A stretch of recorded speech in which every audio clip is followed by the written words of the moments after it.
हा सदावर्त्याचा गुन्हा आंतरवलीच्या जवळ जाऊन परत एकदा भुंकला. त्यानं मराठ्यांना तिथून ललकाराची भाषा केलेली आहे. पण ज्या आंदोलनात तू गेलायस त्या धनगर समाज बांधवाच्या तिथं बसून तू आदिवासी आरक्षणात धनगर समाज जाणार कसा हे तू सांगायला पाहिजे होतास. तू स्वतःला वकील मानतोस ना. बरं, त्या धनगर समाज बांधवाच्या आरक्षण आंदोलनाला सुरुवातीपासून पाठिंबा असणारे आम्ही आहे.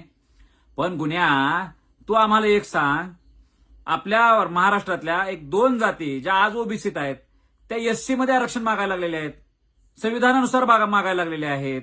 तू त्या जातींना पाठिंबा दे. एससी आरक्षणामध्ये आमचे काही न्हावी समाज असेल आणि आणखी अजून एक जात आहे ते एससी आरक्षणात मागतायत, दलितांच्या आरक्षणात मागायला लागलेले आहेत.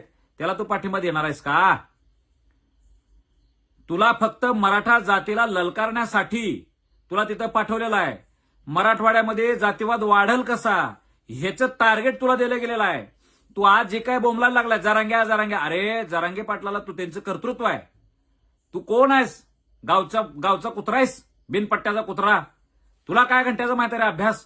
संविधान आणि संविधानाचं असं कुठलं कलम ना आम्हाला मराठ्यांना ओबीसीतलं आरक्षण द्यायला नको म्हणते? संविधानातलं असलं कुठलं कलम आहे ज्या कलमानुसार 50% आत मराठी पात्रच नाहीत असं सांगते?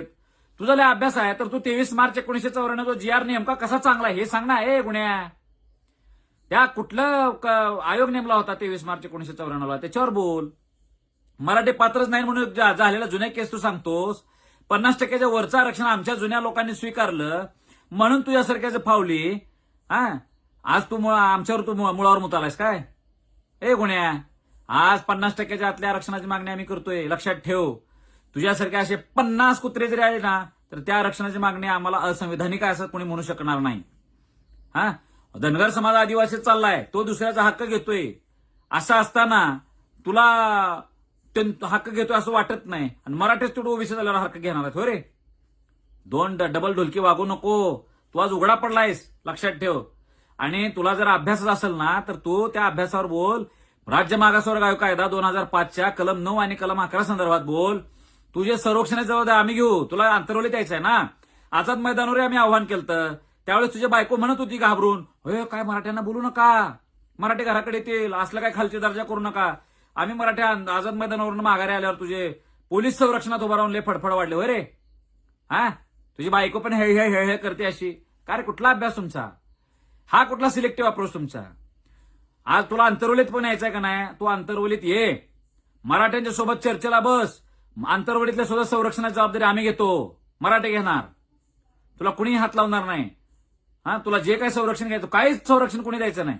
पण तू संविधानावर बोल, संविधानाच्या कलमांवर बोल, मराठ्यांच्या संदर्भातल्या असलेल्या केसेसवर बोल.